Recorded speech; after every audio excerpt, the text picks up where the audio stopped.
ఇచ్చారన్నారు. ఇంకా అది అంతవరకు రాలేదు. ఎంతమంది విద్యార్థులు వస్తారు ఏమవుతుంది అనేది అది ఇప్పుడే మనకు జియో వచ్చింది. ఇమ్మీడియట్లీ మనం గవర్నమెంట్ తెలియజేసిందంటే మేము రెడీగా క్లాసెస్ కండక్ట్ చేస్తాం, స్టాఫ్ అవైలబుల్ ఉంది, మీటింగ్స్ అవైలబుల్ ఉన్నాయనే విషయాన్ని తెలియజేయడం జరిగింది. అది కూడా ప్రత్యామ్నాయ మార్గాన్ని వెతుకుతాం వచ్చిన తర్వాత స్ట్రెంత్.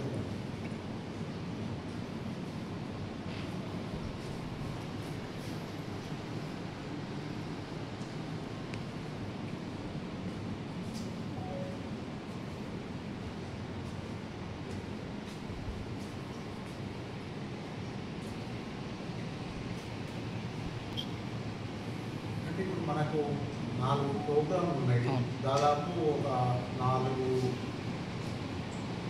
24 మెంబర్స్ టీచింగ్ ఫ్యాకల్టీ అవసరం.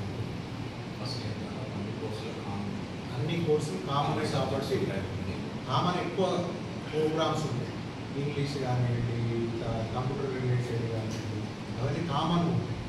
ఇప్పుడు కంప్యూటర్ సైన్స్ డేటాబేస్ కానీ, కంప్యూటర్ సైన్స్ ఆర్టిఫిషియల్ ఇంటెలిజెన్స్ కానీ, కంప్యూటర్ సైన్స్ ఇన్ఫర్మేషన్ టెక్నాలజీ కానీ, ఇది కామన్ టేబుల్స్ కొన్ని.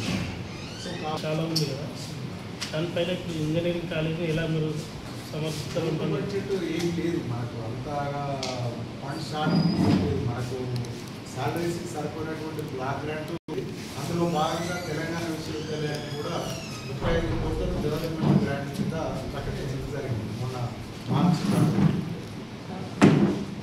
ఇంకా అదనంగా ఇప్పుడు ఏమైనా ఫండింగ్ తక్కబడే అవకాశాలు ఏమైనా ఉంటాయి? మళ్ళీ గవర్నమెంట్ జియో వచ్చినప్పుడు దానికి సంబంధించినటువంటి ఫండ్ కూడా రిలీజ్ అయ్యింది. ఇప్పుడు మురళి అడిగినట్టు తెలంగాణ శాతవాహన విశ్వవిద్యాలయంలో, మాలవ విశ్వవిద్యాలయంలో బడ్జెట్తో జియో వచ్చింది కదా అన్నారు. మనకు కూడా అదేవిధంగా కొద్ది రోజుల్లో ఒక 1-2 క్యాబినెట్ మీటింగ్స్లలో ఆ జియో, అలాంటి జియో మనకు రావచ్చు. ఆ జియో వచ్చినప్పుడు దానికి సంబంధించినటువంటి ఆర్థిక ప్రతిపాదన కూడా మేము సంబంధించిన మంజూరు కూడా లభించవచ్చు ప్రభుత్వం. మనకంటే ముందే ముఖ్యమంత్రి గారే అన్నారు.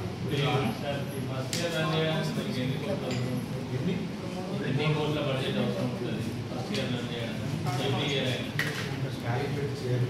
అప్పుడు మనకు కొంత ఫీజుల రూపేణా కూడా మనకు కొంత అమౌంట్ వస్తుంది సార్. అవన్నీ చూడాలి, క్యాలిక్యులేట్ చేయాలి. ఇదంతా మనం కొంత